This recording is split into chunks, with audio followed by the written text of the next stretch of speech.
Starting way back in 2017, Volkswagen brought out the Atlas. Now this one is the 2024 Volkswagen Atlas, and it has significant changes. But back in 2017, when they brought it to the United States, because it was just for the United States, really, and China and some other markets as well, it was built for the American people. And they thought it would be a great idea to make a vehicle that could house a family and bore you to death. And that had to do with the interior, that had to do with some of the components on the exterior, it had to do with the driving dynamics and everything else.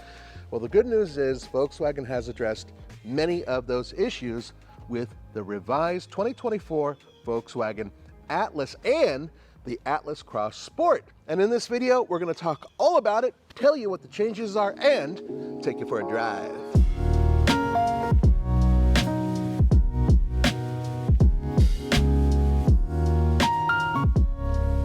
Notice, if you will, the light signature. Now this is all new. The whole front end has been redone, but what you really see is this LED setup right here that also goes to the emblem. Now as you're driving down the road, this looks a little bit like a Volkswagen electric vehicle, and I have a feeling that you're going to see this type of design in a lot of Volkswagen vehicles in the near future. And the cool part about this is that it is truly unique, and it makes this vehicle look far more contemporary than it did before, because back in 2017 it already looked old. This is a great idea. They were smart with this. All new LED headlights, all new front fascia, and it's a little bit more aggressive. Now, different models look a little bit different, especially the off-roady one, which I'm going to tell you about later. It's not really off-roady, but you know. Now the rest of the vehicle from the side pretty much looks the same. This one is the R-Line, which gives you these big chunky 21-inch wheels. Now, this does not change the driving dynamics of the vehicle. Suspension's pretty much the same, brakes are the same, but they do look unique on this vehicle. And if you were to get other ones, the wheels are different. Now let's look at the side. The big difference here, of course, is you got this giant R here. That is for speed. It's got a little chrome in it. That definitely gives you a little bit of extra oomph, right? And then we work to the sides, and this character line really is the foundation of these vehicles, because if you look, it kind of makes the fenders stand out a little bit, makes it look a little bit boxier, a little bit more, I don't know, off-roady maybe, a little bit more crossover SUV-ish. Now, if you were looking at the Atlas Cross Sport, the roofline is very, very different. It looks a lot lower, and then it cuts back right about here, and I'll show you that on the one that we're going to be driving in just a bit. But as this one has this whole section here, the reason why, third row seat. Third row seat is important because Volkswagen family vehicle. Okay, the back, this has all been redesigned as well, and what's really cool is that they've got this red highlight here with the VW emblem. That really does wake up the back end, as does this overall design. So it looks a lot like the other one, and then you see this extra line here. Does make it look unique. But I have bad news. I know it's a gripe that I have, but some of you agree with me. It's got quad exhaust. Brah! Blame! Nope. That's not real. That's not real at all. I don't know why Volkswagen is still doing this. It's nicht good. I wish they would stop, but as for the rest of the vehicle, it does look refreshed from the back. But there are no major changes in terms of the external structure. It's still pretty much the same. And yeah, fake exhaust. There we go. Now, I have some wonderful news for you.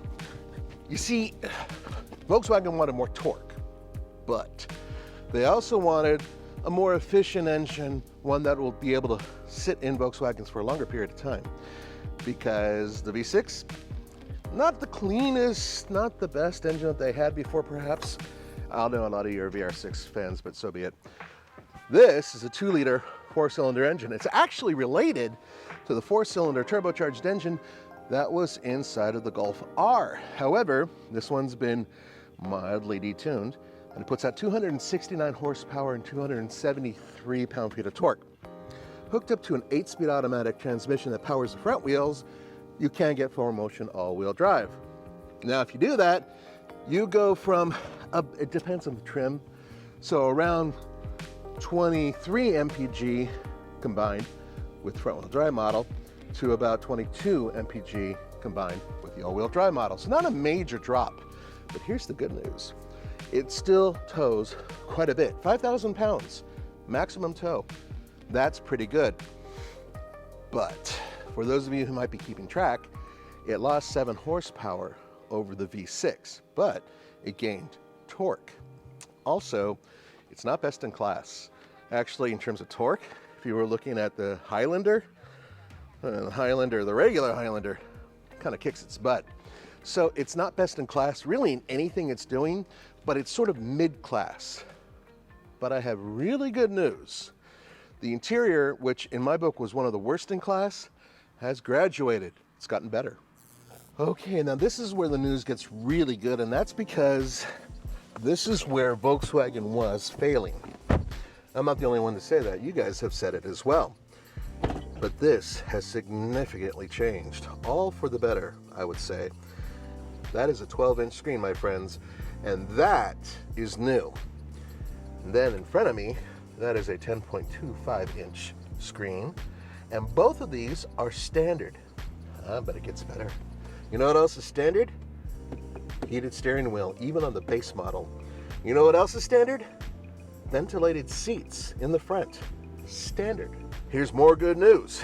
Look at this. They brought back the buttons, brah. That's right. Buttons, buttons, buttons, buttons. Old school Volkswagen steering wheel, which was pretty good in its day. This is what was on the steering wheel. This is what I'm talking about. See how it was kind of isolated? They're kind of like buttons. This is not ideal. I think Volkswagen knows that. But while I was pointing at that, did you notice something? It's not a sea of one color black that just sucks your life out of you when you look at it. Multiple colors, multiple textures. They've really thought of an awful lot because people complain. They wanted a nicer interior with nicer materials to touch. That means that even the materials here on the door where I put my elbow, I'm very happy that it's a nice spongy material. That is nice to have. But even here, places that you wouldn't normally touch, they feel higher quality. And I'm very happy about that, and I think some of you are as well. Now this is interesting. First of all, Volkswagen has always had in the Atlas and the Atlas Cross Sport some of the best backroom space in the business. It's the second row. I have tons of space behind me. My feet fit underneath quite nice. Tons of headroom, vent controls, and optional on higher level vehicles, heated rear seats. All right, so what about that third row seat I was telling you about? Now, first of all, second row slides fore and aft, and the cool thing is that I can still fit behind myself if I slide it up a little bit. Now that's important because I'm a large human being, and I know how much fun it is to watch the fat guy get in the third row, and I don't want to disappoint. So before I do, understand that you can actually get adults into the third row of this vehicle, as I'm about to demonstrate. There aren't that many vehicles in this class where a large adult can actually comfortably fit in the third row. Yep, I made that fast. All right, now there's something I had to do in order to not kill myself, and that is I had to lift up the headrest as I was sitting down, or else it would really hurt my back. Now, I'm gonna pull this forward. There we are. Ba-bam! Okay, now I am behind myself. I have just enough foot room to put my big feet underneath the seat, and at the same time I have leg room. I do not want to be in here for a 1,000-mile trip, but for a 100-mile trip this would be no problem. I have vents right here. You can probably see that over here. I have USB-C here, and I have cup holders and this additional holder here. 2 adults can definitely fit back here. Would I want to sit back here with Roman? No, not if he paid me. But if I had to sit back here with another adult, say Claudia, I'm not going to say who, but anyway, nicer people, I would be pretty happy back here for a period of time. One more thing, really good headroom. You have gobs of space in this vehicle. It is right there with one of the best in class, which is the Honda Pilot. 20 cubic feet behind the third row. If I were to put these down, they fold flat. then you have 55 cubic feet, and then I'm going to run over here, and 96 cubic feet of cargo space. Something interesting to show you. First of all, subwoofer, whoa, yeah, you got thumping beats in a mommy car. Okay, but there's more, because underneath here, let's see if I can show you on this side. There it is. Spare tire, look at that. And there is a little bit of cargo space here too, little tiny bits of pockets and whatnot, so you can put some stuff underneath that. But most importantly, you're asking yourself, what's it like to drive a mommy vehicle with that big, bad 2-liter 4-cylinder turbocharged engine? Well, I'm about to show you. As I back out of here, there's kind of a mixed bag here. I do like the fact that we have the bird's eye view, which a lot of people do now, but that is kind of a pixelated view from the rear view camera. And honestly speaking, it's not my favorite setup. I would prefer to have something that's a little cleaner, and I know other automakers do it. Alrighty, I wanted to just do a little takeoff. Foot's down, and there's the power. So it doesn't take that long, but there is a little bit of a lag. It's definitely got a little bit more brio than the engine it replaces, especially that 4-cylinder turbo that was in here before. That one had a noticeable lag. It is, even though this is the one with the biggest wheels, it still has a relatively supple ride to it. We're going over these nice little switchbacks and everything else and curvy roads. And so far, yeah, it's just a nice family car. It doesn't have a sporty ride to it at all. That is where I think it kind of falls on its face when you compare it to the Mazda CX-90, which is by comparison a sports car. Then you have other vehicles, which one of my favorites in the class is the Honda Pilot. And I think that this is closer to the Pilot in terms of ride and handling, but less road noise, which surprises me. The overall driving feel of this feels very similar to the vehicle it replaces. So there's not a whole lot new going on. But the environment, while you're sitting in here in more comfortable seats with a better steering wheel, and then you already have the very good sight lines, all of that combined creates a nicer driving environment. As such, the car has been improved. Yeah. Okay, now it's time to switch over to the Volkswagen Atlas Cross Sport. Not a big difference until you look at the back, and that's because that's where they chopped it off. So it's slightly less. There's 5 seats as opposed to 7 seats. There's not as much space that's being taken up by it. And really, if you come back here and have a look, you can clearly see where the big changes are. Driving dynamics, well, they're pretty much the same, but for the most part, this is a slightly sleeker looking vehicle, I suppose. And for you guys out there who don't want a third row, this might be the way to go. And besides, it is less expensive.